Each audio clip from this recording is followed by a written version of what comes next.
বন্ধুরা, আশা করি সবাই ভালো আছেন। তো বন্ধুরা, এখন যে সিনেমাটা নিয়ে কথা বলবো, সিনেমাটা হচ্ছে সুখের ঘরে দুঃখের আগুন। সুখের ঘরে দুঃখের আগুন, যেটা রিলিজ করেছিল 2004 সালে। 2004 সালে যে সিনেমাটা রিলিজ করেছিল। তো এই সিনেমাটা নিয়ে স্পেশাল এখন কথা বলবো। সিনেমাটা কেমন লেগেছে, ভালো নাকি খারাপ, সেই বিষয়ে ডিটেলস আলোচনা করব। এবং তার আগে আপনাদেরকে একটাই কথা বলবো, যদি আপনারা চ্যানেলটি নতুন হয়ে থাকেন অবশ্যই আপনারা চ্যানেলটা সাবস্ক্রাইব করে নেবেন। আর যদি আপনাদের ভিডিওটি ভালো লেগে থাকে অবশ্যই আপনারা লাইক কমেন্ট শেয়ার করে দেবেন। তো ভিডিওটা শুরু করার আগে একটা কথা বলতে চাই, যেই সিনেমাটা আমাকে রিকোয়েস্ট করেছে আমার একজন সাবস্ক্রাইবার বন্ধু, তো তারই রিকোয়েস্টে এখন এই সিনেমাটা নিয়ে আলোচনা হবে, যেটা হচ্ছে সুখের ঘরে দুঃখের আগুন।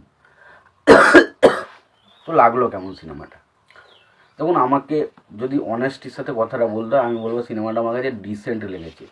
খুব একটা আহামরি বা দারুণ কিছু সিনেমা কিন্তু নয়। এবার অনেকের ভালো লাগতেও পারে, অনেকের খারাপ লাগতেও পারে, বাট আমার কাছে সিনেমাটা একটা ঠিকঠাক ডিসেন্ট সিনেমা লেগেছে। খুব একটা যে দেখে বিশাল মজা পেয়েছি সেটা কিন্তু হয়নি। এবার সিনেমাটার বিষয়ে গল্পটা কেমন লেগেছে, সিনেমাটা কেমন লেগেছে সব বিষয়ে তো আলোচনা করবোই। তো তার আগে দেখে নেবো সিনেমার পরিচালক, প্রযোজক এবং সঙ্গীত পরিচালক হিসেবে কারা কাজ করেছে, এবং তারপরে নয় সিনেমাটার বিষয়ে আলোচনায় যাব। তো সিনেমাটার পরিচালক হিসেবে কাজ করেছেন মুশফিকুর রহমান গুলজার। মুশফিকুর রহমান গুলজার।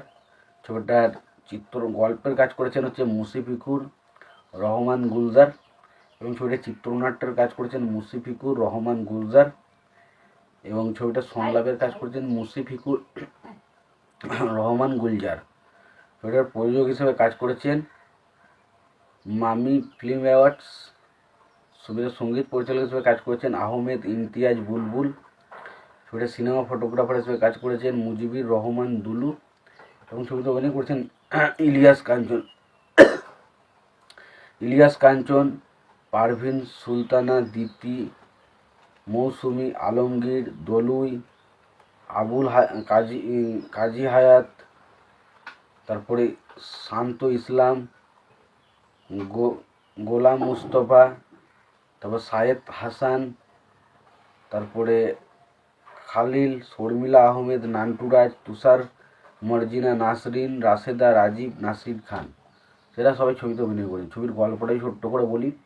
তোমরা দেখতে পাই যে আর কি আলমগীরের ক্যারেক্টারটার সাথে এই দ্বিতীয় যে নায়িকাটা রয়েছে তার ভালোবাসা রয়েছে, এবং সে একজন স্কুলের শিক্ষক, তার সাথে তার ভালোবাসার সম্পর্ক তৈরি হয়, এবং পরবর্তী সময় দেখা যায় যে তারা সেখান থেকে ভালোবাসার জন্য দেশ ছেড়ে পালাতে যায়, এবং তারপর সেই সময় দিদির বাবা তাকে একটা শর্ত দেয়, সে যদি বড়লোক হতে পারে তাহলে তাকে তার মেয়ের সাথে বিয়ে দেবে। এবং পরবর্তী সময় দেখা যায় যে কারণে সে বড়লোক হতে চেয়েছিল, একজন ম্যানেজার অফিসারে সে কাজও পেয়ে যায় এবং বড়লোক হয়ে যায়, কিন্তু যে কারণে সে দিদিকে বিয়ে করতে গিয়েছিল সেই কারণটাই তার জীবনে একটা অন্যরকমভাবে ঘুরে আসে।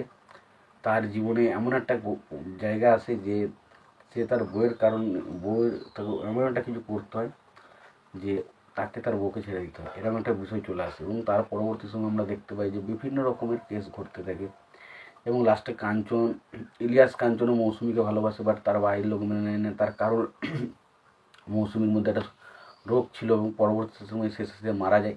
মানে জাস্ট একটা যে জগা খিচুড়ি টাইপের সিনেমা হয়েছে। আমার খুব একটা মনে পোষায়নি, কারো অভিনয় খুব একটা আমার কাছে ভালো লাগেনি, গানগুলো ঠিকঠাক লেগেছে।